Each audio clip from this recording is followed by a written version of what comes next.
This function is generating a Sudoku board. It is then removing some numbers from the board and letting the player solve it.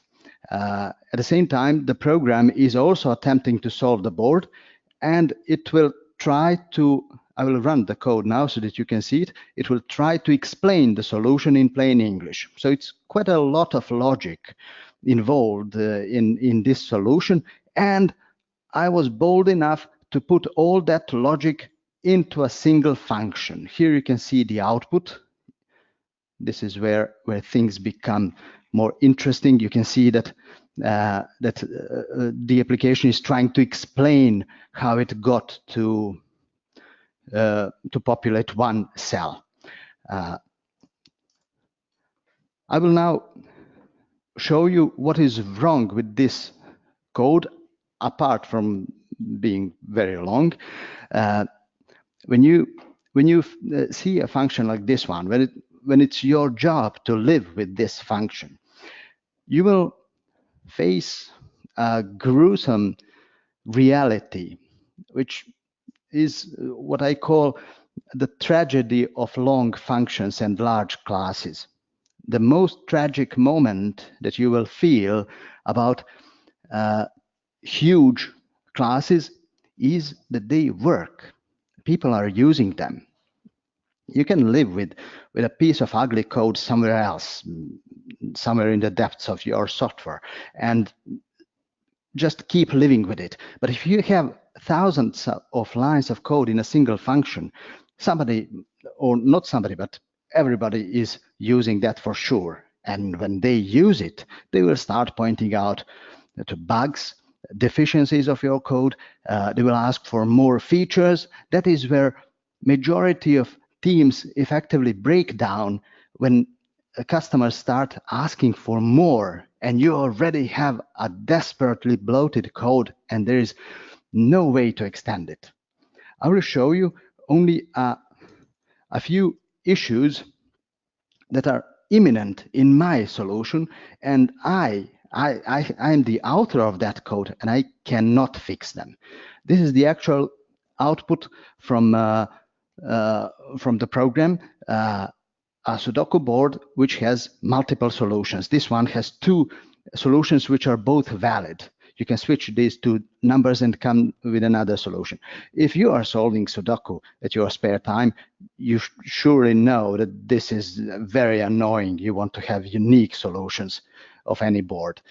I cannot fix that problem in my code. Then, if you get something that apparently looks good, that works very well. For example, this board, this is the actual output from the program.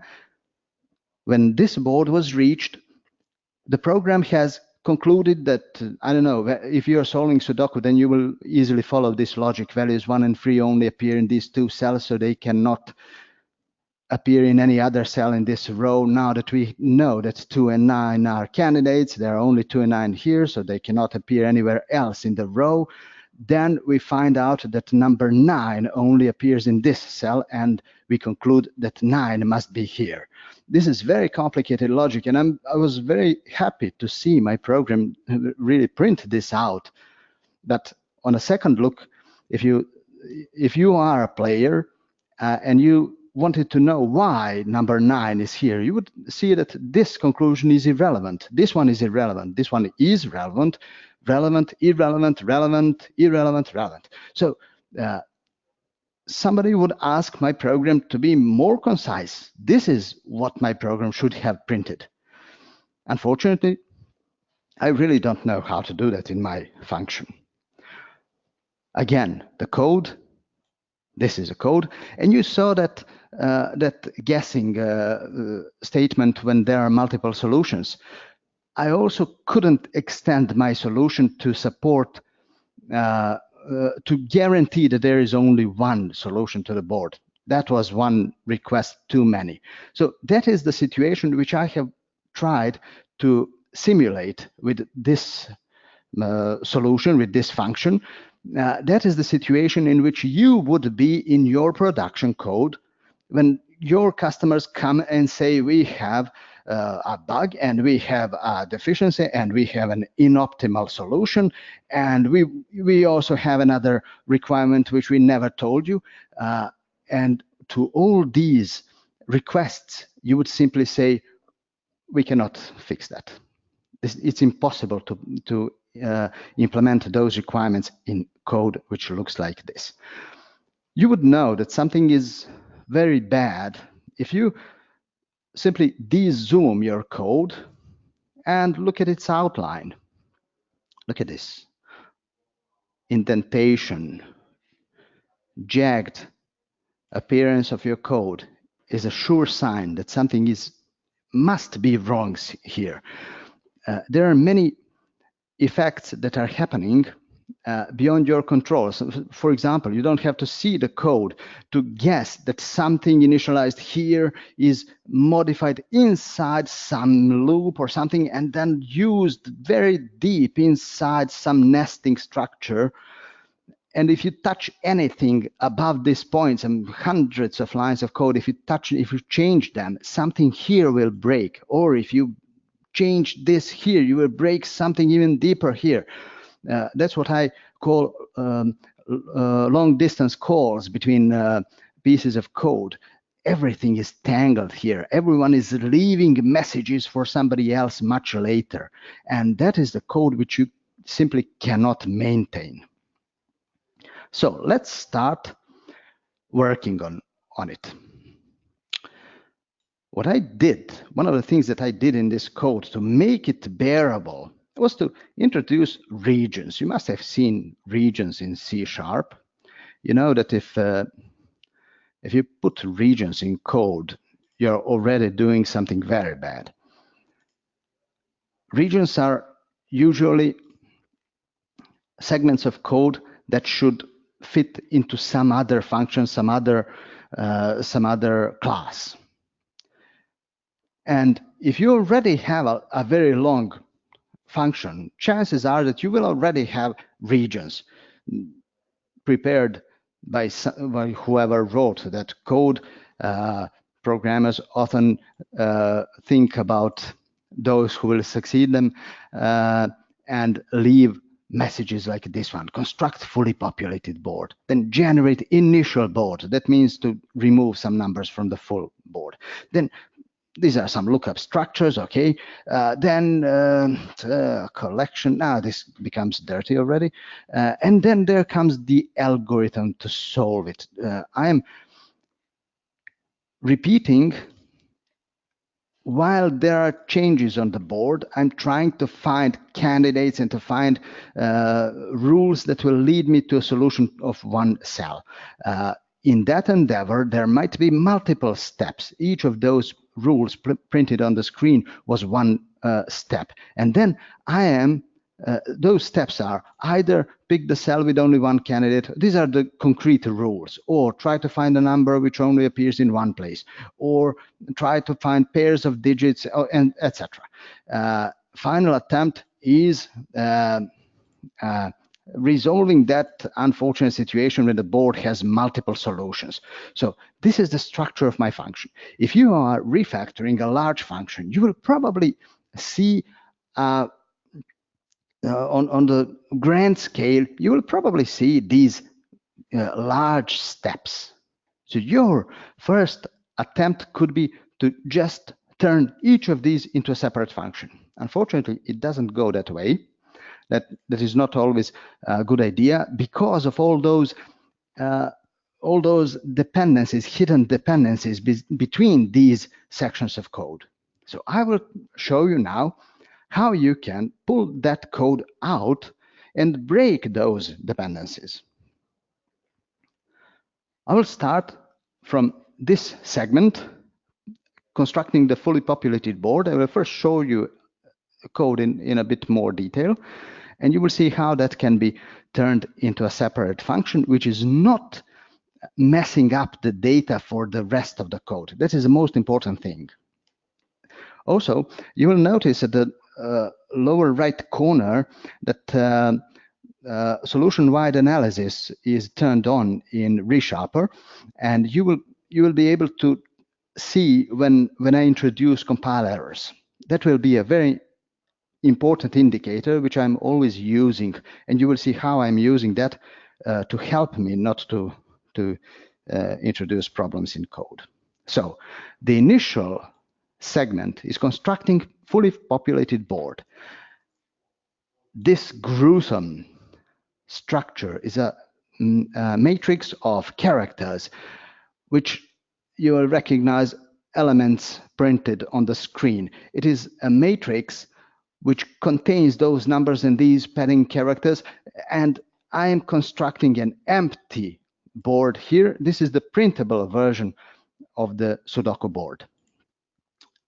And then I'm applying a depth-first algorithm to search. You see, this is the algorithm which generates a valid solved board. It's very complicated. I'm applying a depth-first search for the states of the board. And whenever I make a change, I'm changing that matrix of characters. So what I'm doing is that I am executing the algorithm on the presentation version of my data.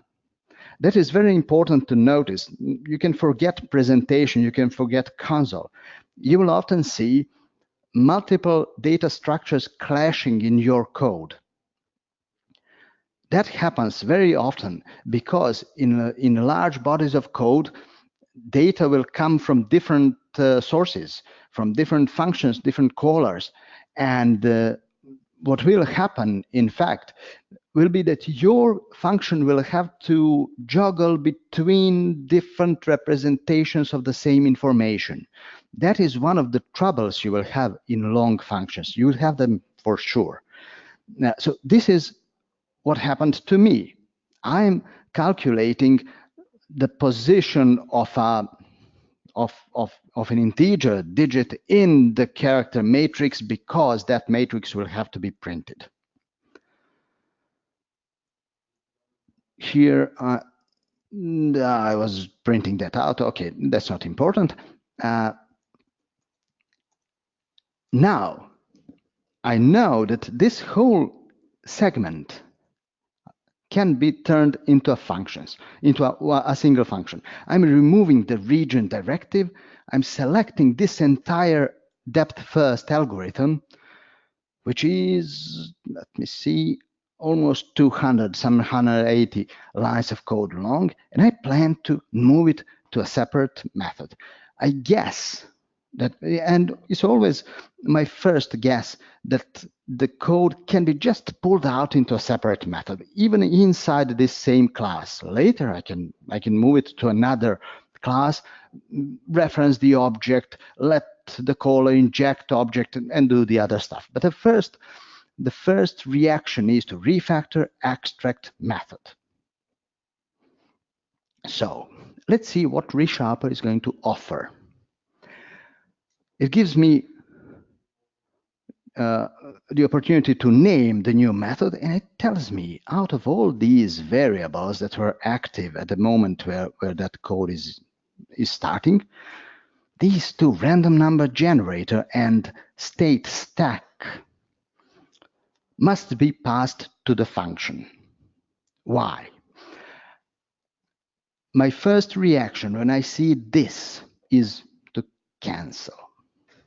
And that is a very important strategy when refactoring and redesigning code.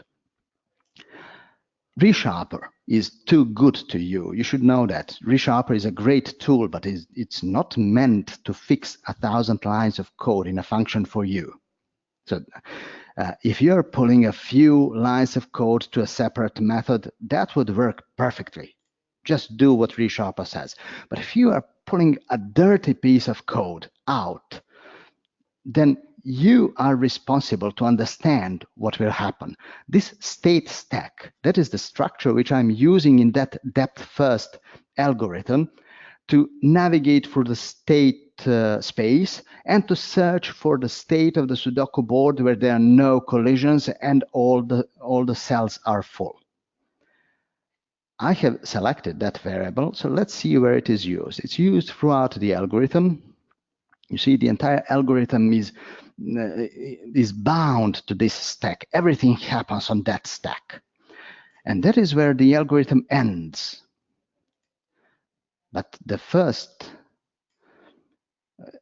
piece of code that follows is peeking the top of the stack. This stack, if you understand the depth first algorithm, then you know that the topmost element on the stack is the solution. The depth first algorithm terminates when the topmost element is the solution. Otherwise, it pops it and tries to search somewhere else. So I am using that state stack to communicate the result of the function effectively. Well, when said that way, now we know that the state stack should not be injected into the function. The function should return the populated board, not let the other code dig through its internal structures and try to understand what it had to say. So I will repeat that extract method, but this time I will give it a name, create solved board, right? But I will do something which is probably not recommended when refactoring. I will remove input variables. I call this cold turkey refactoring. I'm breaking the build. I'm intentionally introducing compile time errors. Here is the create solved board. All the code is there. I will just fix the formatting. There are no changes in what this code is doing. So here it is, a call to a function. I can close this region and my code is already 100 lines or more shorter than it used to be, but I have compile errors. I knew that I will have compile errors. That's what I wanted to do. I wanted to cut this piece of code loose from the rest of the function. Everything this function creates solved board has to say, it must say for the return value. It will be a pure function. Not really pure because it has that random numbers generator, so it has side effects. But from point of view of the rest of the code, it will not touch any piece of state that is expected to be used anywhere later in this function. This is very important refactoring technique, and I'm using it when I'm cleaning up code. So I will expect the function to return the board. I have removed all the variables, all the references that were those data structures declared above, and now I'm following the compile time errors. So this is that line where the state was peaked from the top of the stack. Now I don't have it. I only have the board. So I will have to devise an expression which is parsing those characters. You see, I'm parsing those characters, trying to understand where they fit in the matrix and return a row-wise integer array which represents the content of the board, not printable content, but the state on which I am operating further down. I hope you're following this, because this is a bit unfortunate technique. I'm trying to run away from those connections, unexpected connections where one piece of code is changing the data and the other piece of code is catching that change and operating on the rest. That's what I'm trying always to achieve.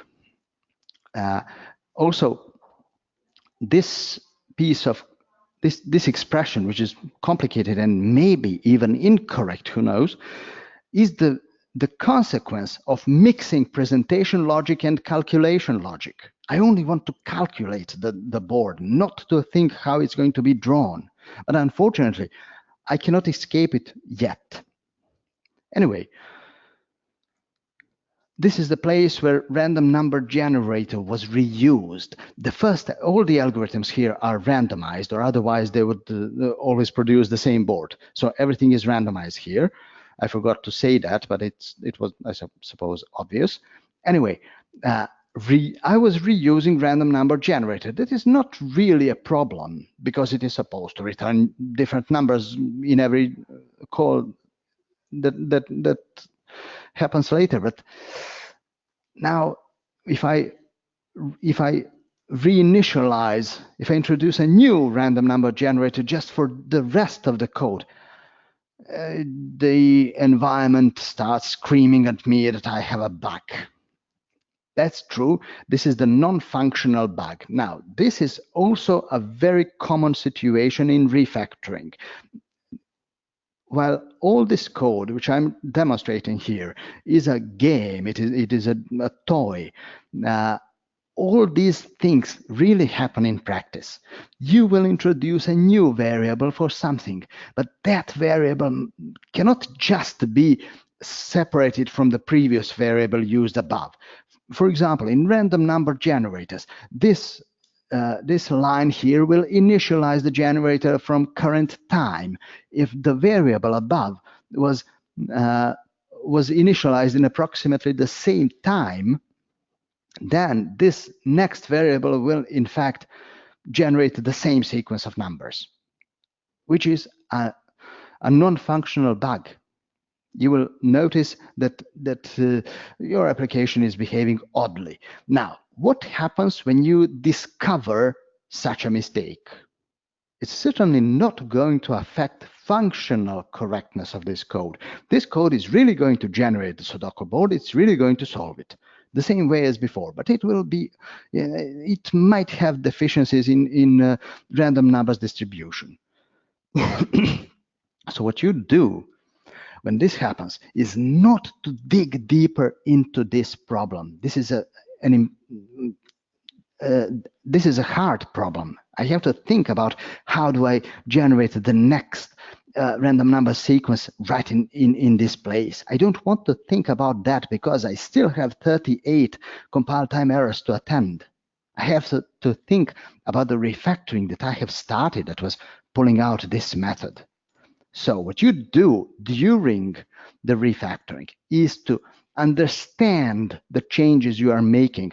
That is why I'm breaking the build. I want compiler to tell me that this line of code, where is it?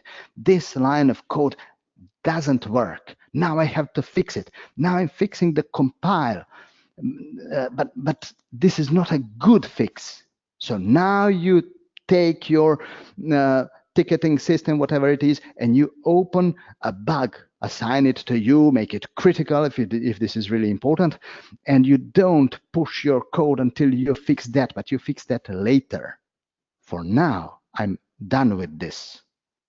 This is very important. Don't go in depth solving all the problems that you have caused with extracting one function, because you will forget something. You will introduce a bug. Back on the track, I'm missing variables here because I have deleted all the variables above. So I'm just creating another state stack because the rest of the algorithm is also using depth-first analysis of the Sudoku board, only for different purposes. So I'm recreating a state stack so you can use it down, nobody cares. That will not interfere with that stack used inside that create solved board method. So what I did was to cut 170, I don't know, lines of code from the rest of 1,000 lines of code, and I have made a clean cut. Nobody is affecting the other. So that is the first and most commonly used, or at least I am commonly using this technique when I'm refactoring complicated code. It compiles, I can run it. Let's see, it should work the same as before, only the numbers would be different because there is a random generator. You see, this one couldn't be solved because my rule set is not powerful enough, so the program didn't find solution for this one. This one was solved. So everything looks to be working the same as before. Okay, so that was one technique. Let's move on to the next one. Duplicate code. You will often find pieces of code like this one here. This one is actually turning that board, that matrix of characters, into a string which is separated by new lines. So it makes a nice matrix which can be written to the console. I'm repeating this piece of code several times below because I'm printing the board under several circumstances. So let's just pull out a method to printable string. The name tells it all. You can always reduce the length of your code by simply pulling out expressions like this one. I like to turn them into expression bodied syntax because it is making me worry less. This is indicative that I'm not changing anything in this code. I'm just mapping this into this. So I'm pretty safe. I don't like complicated expressions. I don't like anything complicated because I have to think whether it's correct, whether it's changing something. Can I skip that, or it's mandatory? Things like that. I don't like to think. If I can turn something into a plain mapping of one structure into another structure, I'm very happy. Also, you will see that this will bring another benefit which I didn't expect. Let me show you. I will also extract even this console write line because I don't like to depend on the console. Why depending on the console? I want to play the game. How is that game going to be displayed? I don't care. I don't want to care. So print to console. Oh, console. Okay, it will receive board and then label. So here it is. We have another function which is doing something very simple. Now, I will show you. Let me just complete this refactoring. This is very simple, but it's important to give names to concepts and to separate responsibilities. What I did here was to separate this code and whatever follows from the console. This is somebody else's problem, and you will see the benefit that comes from that separation. It is always going to be good for you. This is the second place where I was printing to console. I will just call the function. This is the third place where I was printing to console. I will just call the function. Now I have separated concepts. You may think that removing 2 lines of code is just being picky, but it's not. Here is the benefit. I still have the matrix of characters, but why? If I have named the function which is responsible to print to console, why do I maintain the characters which are console bound? I want to work with integers, which is the plain state of the board. So what I did here, I didn't rename the variable. I didn't I don't know, I didn't change the type by reading where it was used, stuff like that. No, I have broken the build again, 12 build errors. I have changed the name of the variable, not renamed with ReSharper, because again, remember, ReSharper is too good to you. It will make the rest of the code compile, but you don't want that because in certain places, this variable might not be suitable anymore. So I am changing the name of the variable so that I can see every single use of it. Next, I am blatantly changing the type of the variable into what I want to have. So this function has the problem now. It cannot serve me the state of the board, but only the printable version. And this one cannot print the state of the board, but it expected the printable version to start from. So I will visit every compile error and fix it. Printing to console, I will say, listen, you are printing to console. It's your problem. I'll give you the state, you give me the look. That's it. So I have converted one compile error into a different compile error, which is more informative. Now, remember this expression? I was calculating the state back from the printable version. Now I'm just cloning the state so that I can work with current state in this algorithm which follows. I'm separating this variable from this variable so that this code below doesn't change the content of this array. I'm very clean about that. I'm never changing content of variables and data structures which were constructed by the previous code. It's a safety net for me. I'm not messing up the data. Anyway, that expression has disappeared. And now comes a very interesting situation. This is where in the middle of the depth first search algorithm, I was modifying the printable version of state. I will simply delete that. There is no more printable version of state. I will print the state, whatever it is. No UI logic anymore. Presentation logic gone. I'm deleting everything where I was calculating the position inside that character matrix. I'm deleting every mention of that character matrix. By the way, that matrix was named board. Now I see all the places where board was used, and I see all the indexes, everything that was used along with it. This is the final and the most complicated piece of logic. I'm deleting all of that.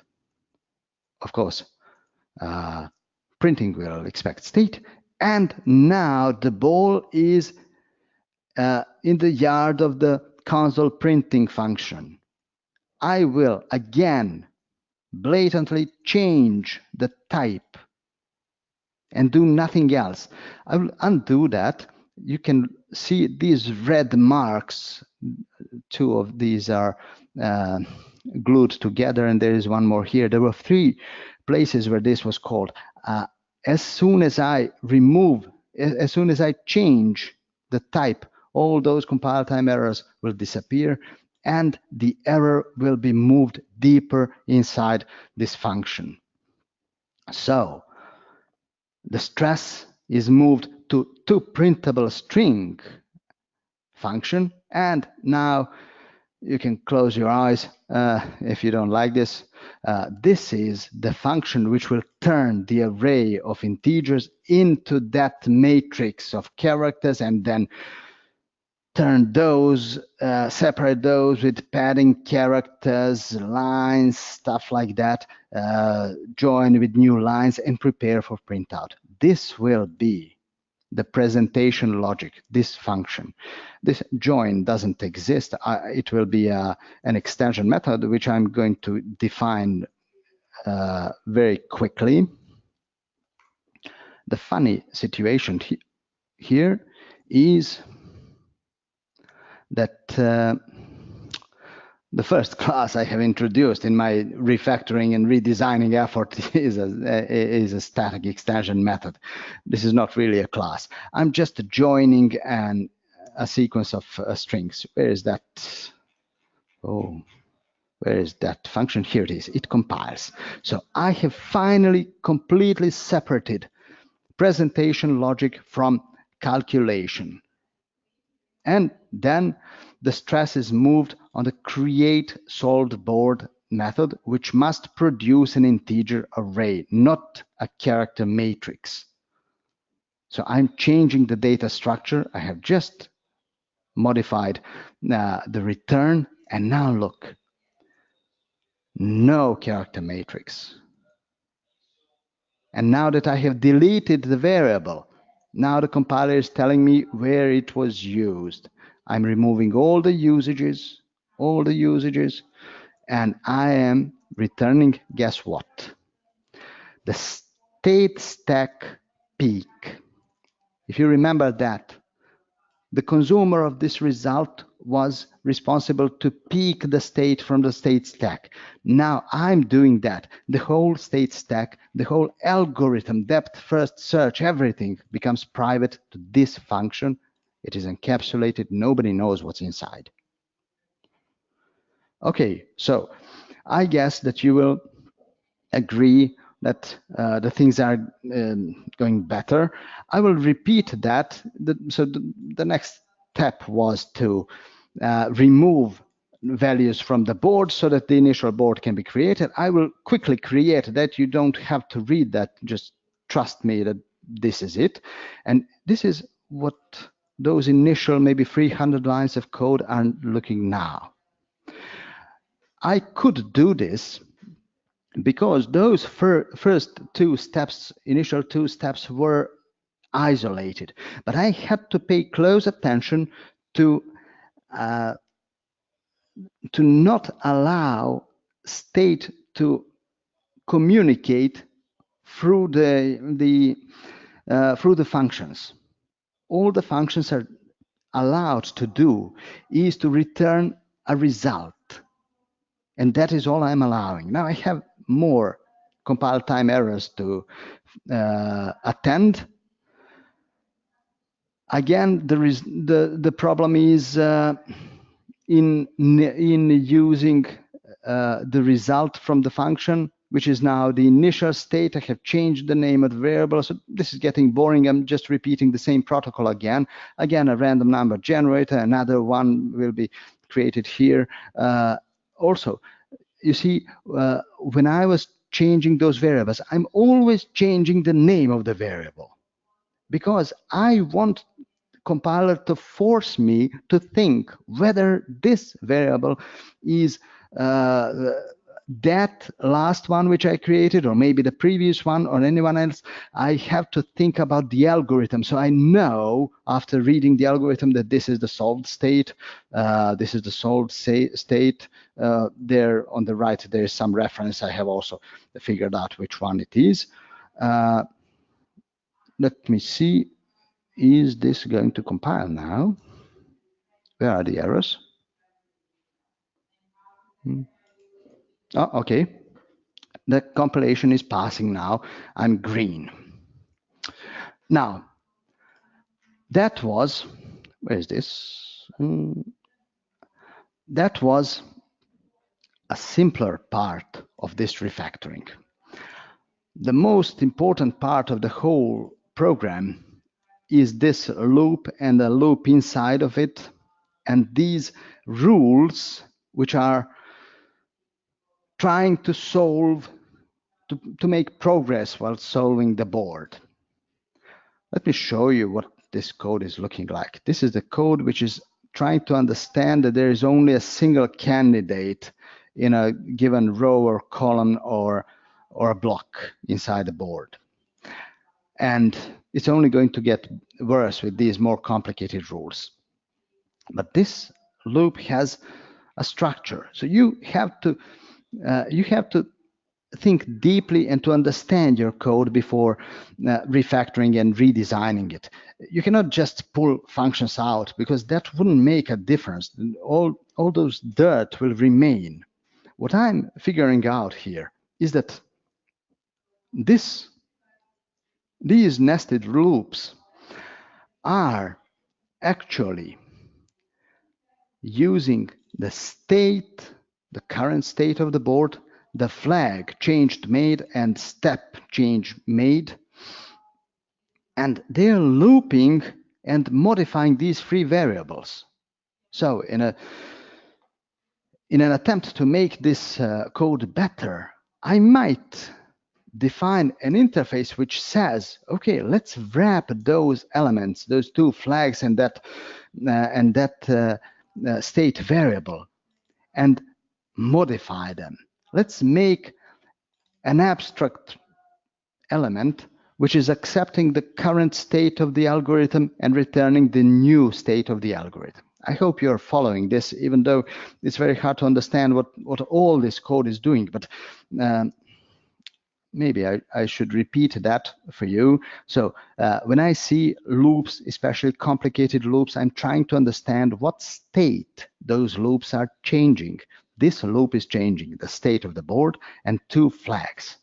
Every iteration ends in having different values in these variables. The state reference will remain the same, but the content of the array will change. So I want to abstract that out.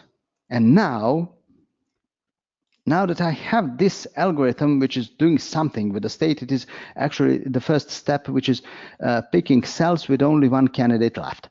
I can define a new class which is named single candidate rule. And all this logic will have to be located here. So I will just copy and paste the entire sub-algorithm, an algorithm which is doing this. I am creating compile time errors again. You see? I'm not trying to pull out code using ReSharper because it will pull all the variables with it.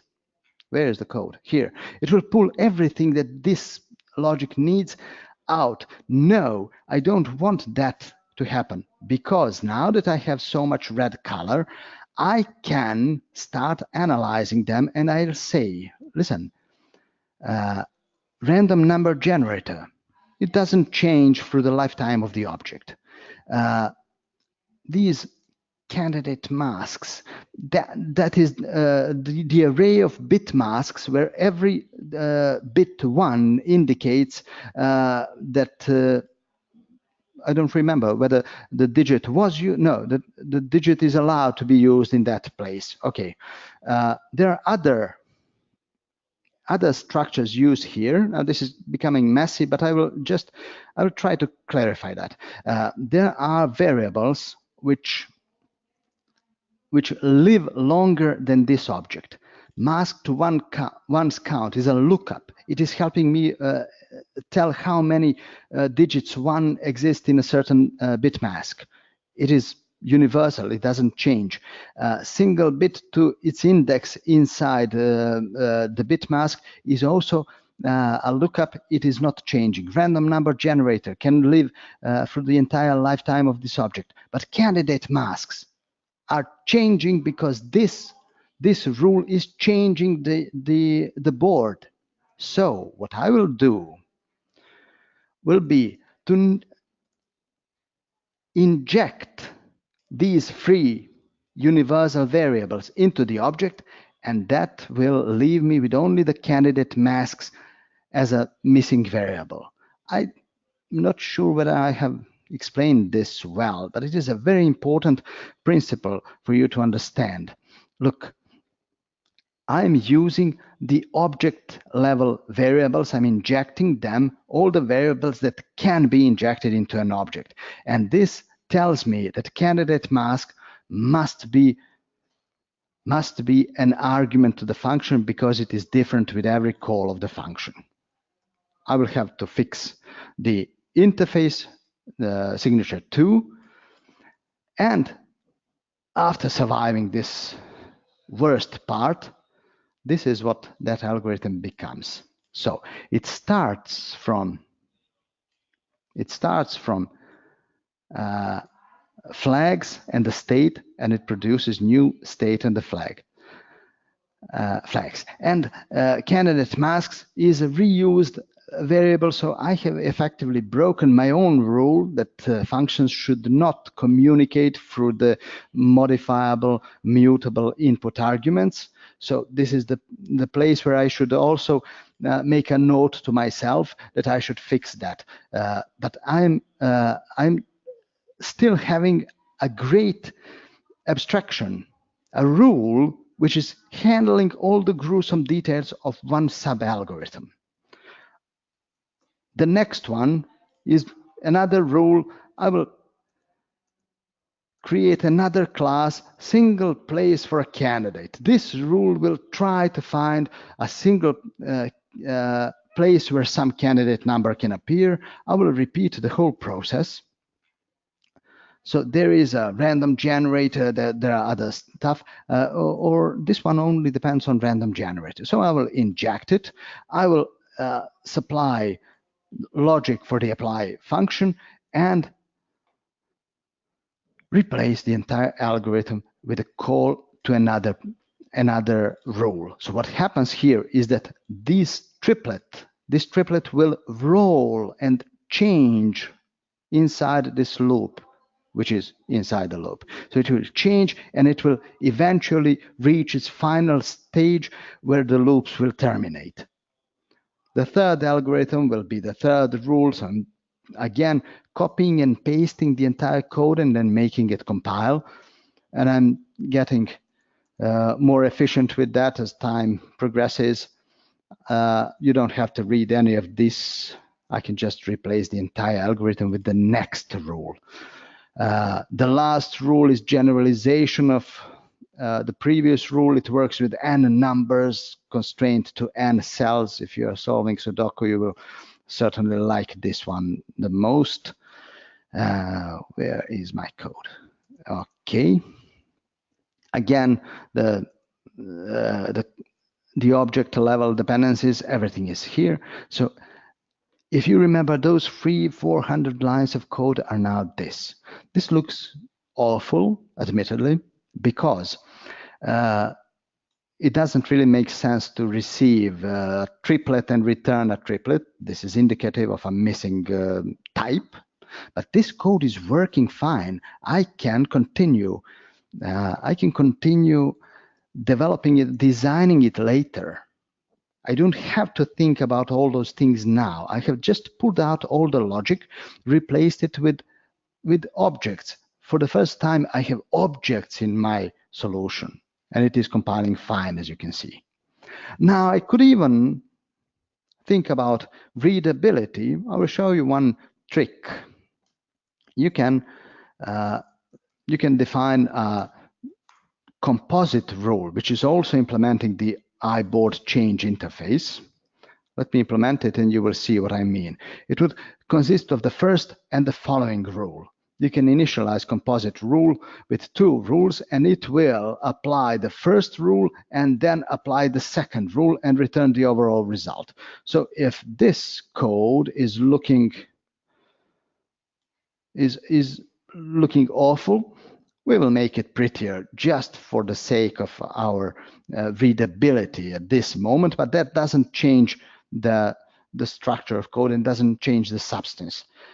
I will even create an extension method which can be applied to a board change to attach the second one to it. This is just a language trick. You will see where it leads when I refactor code into this. So the loop, let me show you the entire loop, which is solving the Sudoku board and printing plain English explanations.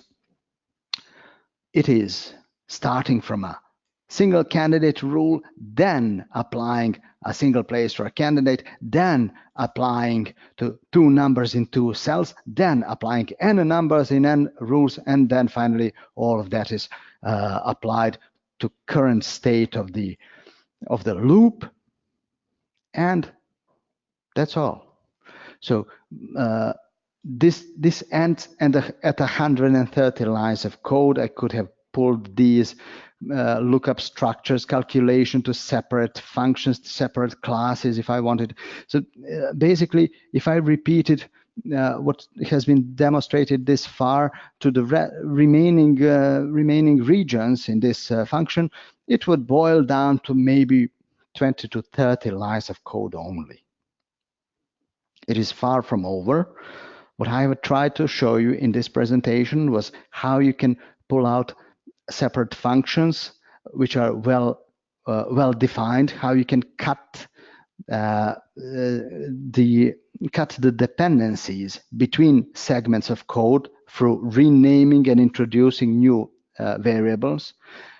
I have shown you that you can start from just removing repeated pieces of code and ending up in discovering a completely new concept, like there was a separate presentation logic in the final solution which I have presented here.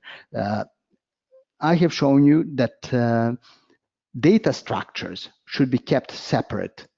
Every piece of code should only operate on a single data structure. Otherwise, your code will be messy. Also, I have shown you that it's not only pulling out functions, pulling out methods, what counts. In segments of code, which is relying on heavy calculations, you will probably want to construct a deeper structure of objects right away. You can pull out a function in a separate class if that helps you. And you can introduce abstractions right away. You don't have to wait for that. You can introduce abstractions and create concrete implementations, and all that gruesome code will be closed there. And then when you finish that pass through your code, you can repeat all those techniques recursively in those other functions, in those other classes. You can separate these rules. These rules are awesome, but on the other side, they are ugly.